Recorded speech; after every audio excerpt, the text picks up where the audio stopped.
What's going on, guys? I'm Chris, and welcome back to another video, a laid-back review of a new Disney live-action remake for The Little Mermaid. First one came out in 1989. It's a beloved classic, so there's a lot of expectation going into this. Can it live up to the hype? Can it top it?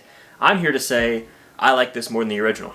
I agree. I'll say it with my chest. I don't even care. I tend to like live-action, I like remakes more than originals. I mean, truly, everything about it blew me away, from the music to the visuals, to Halle Bailey's performance. I loved the casting across the board. In fact, a highlight for me was Prince Eric. I think that what they were able to do in this version of the film is give him so much more depth, like emotionally. He's got this song that just blew me away, like sent chills down my spine. I described the actor who plays him, I believe his name is Jonah Hauer-King, as a Ryan Gosling-Sam Claflin hybrid. It's always nice when they do remakes and they give like more depth to a character. And once again, just another Disney live-action remake where the male protagonist has the best song in the entire movie. I'm not going to argue with that. I'm really not. Now, I didn't love it to the point of like 5 out of 5 stars. I have a few gripes. I'll get through those and then we'll praise the movie some more. It was hard to top Under the Sea and a few other songs. Like, you just can't, you know? It did the Lion King thing where there was a little bit of charm lacking in Under the Sea for me. You can't top that original. It's a masterful music scene. I also didn't care for the Scuttle rap, and honestly, Scuttle was probably my least favorite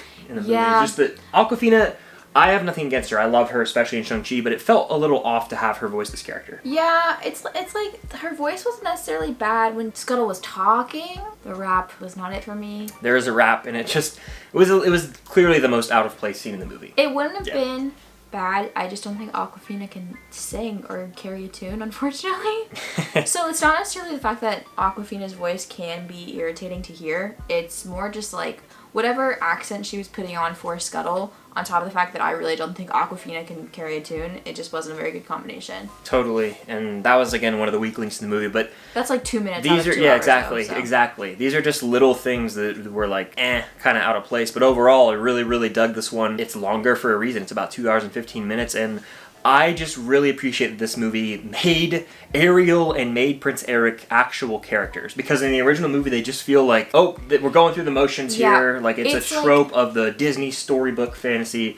No, they were actual people with human emotions, and we got to see them both on display. Like, the thing with the original is Ariel sees Eric on a boat for the first time, and she just falls in love with him by looking at him. But in this one, she hears him before she sees him, and she hears, like, how he feels and how he feels trapped in his castle and what he wants to do like as a human and stuff, and she falls in love with that, and then she sees his face and she's like, oh, I see what we're working with. That's one of the things I like about live action remakes, or just remakes in general, when they add a lot to a character. Like, the falling in love in 3 days works so much more when the characters have depth, as opposed to they literally have not spoken a word to each other yet. Yeah, I honestly found myself with the original, we rewatched it the night before, so it was very fresh on our brains. Found myself losing interest and fairly bored. I thought this movie did a much better job at keeping me engaged from the start, and I think another part of that, a little improvement, if you will, for the Disney live-action remakes is the fact that the animated characters, who are animals, so we're talking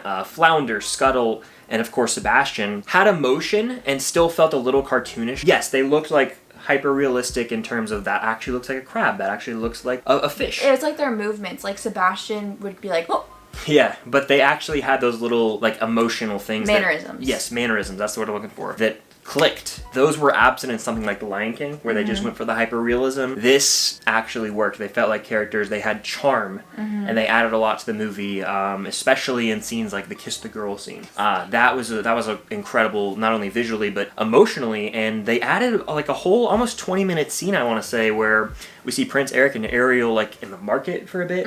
That wasn't really expanded upon in the original. Oh, they like changed like little things here and there. One of the things I love, so in the original, when he's trying to guess Ariel's name, Sebastian whispers it to him and he goes, Ariel. But in this one, she like they were looking at constellations, and so she pointed at Aries, and then she was like trying to get him to say the word L, like the L, and I loved that actually so much. Like, I think that was my favorite part of the movie. There were just sweet little things that made this relationship more believable. I think Halle Bailey is a perfect Little Mermaid. Like, she's so charismatic without even talking. She's very compelling. Yeah. I loved her. I mean, she rocked it out. This was a movie that really surprised me. The only thing I think the original might have is some of the music. And, like, I'm talking if we're comparing the original songs from Little Mermaid to the ones that they redid here, I think I still lean the original, but in terms of the new music, Wild Uncharted Waters, dude. That song's a bop. It's Listen the to new it in the Evermore. car like 2 times on the way back from the theater. So that's how you know it's going to have a long-lasting impact right there. Halle had a good new song as well. Yeah, she did. You can tell Lin-Manuel Miranda was writing some of these tunes. He had his fingerprints on it. And yeah, I really appreciated the cast across the board. Melissa McCarthy as Ursula, I thought was great. Good. And she nailed that voice. And honestly, it sounded exactly like the same voice from the animated Yeah, film. it really did.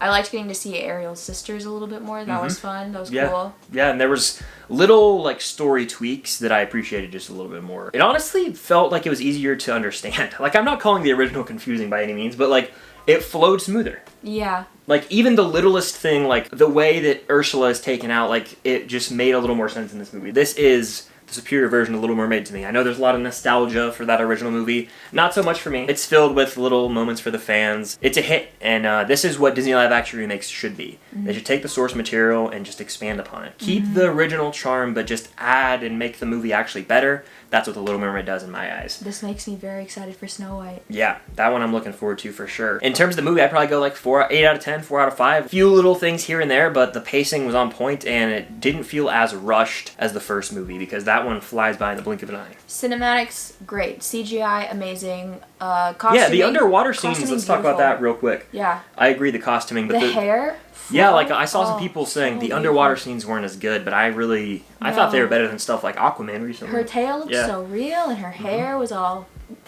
Yeah, I enjoyed this one. Like, truly immersed into the world. The way that Ursula moved was so Ursula. It was great. Yeah, I'd say it's a top-tier Disney live-action remake. I don't know if it's the best, but it's in the conversation. I feel like best Disney live-action remake it all depends on what your favorite original movie is. Fair. Very fair point. So, it's a 4 out of 5 for me. What would you give it? Probably 4 out of 5. 4.5 out of 5, There you maybe. have it. Yeah. It's really good. Enjoyed it. And I think families will as well. We went to the theater and there was little girls dressed up as Ariel. So there was a literal child in our theater that didn't cry at all. Yeah. So that's how you know it was a good movie. Yeah, very well behaved. So I dug it. You know, it hit on all the emotional beats. It had humor, heart. Of course, it had wonderful music just like the original. And some great new songs as well. I definitely will say it is a top-tier Disney live-action remake. But let us know in the comments down below what you thought of Little Mermaid. Be sure to hit that like button. Subscribe to that notification bell to be notified of future reviews like this one and other videos in general. Follow Cam on all of our social medias. They are linked down below. And until next time, we'll see you guys under the sea.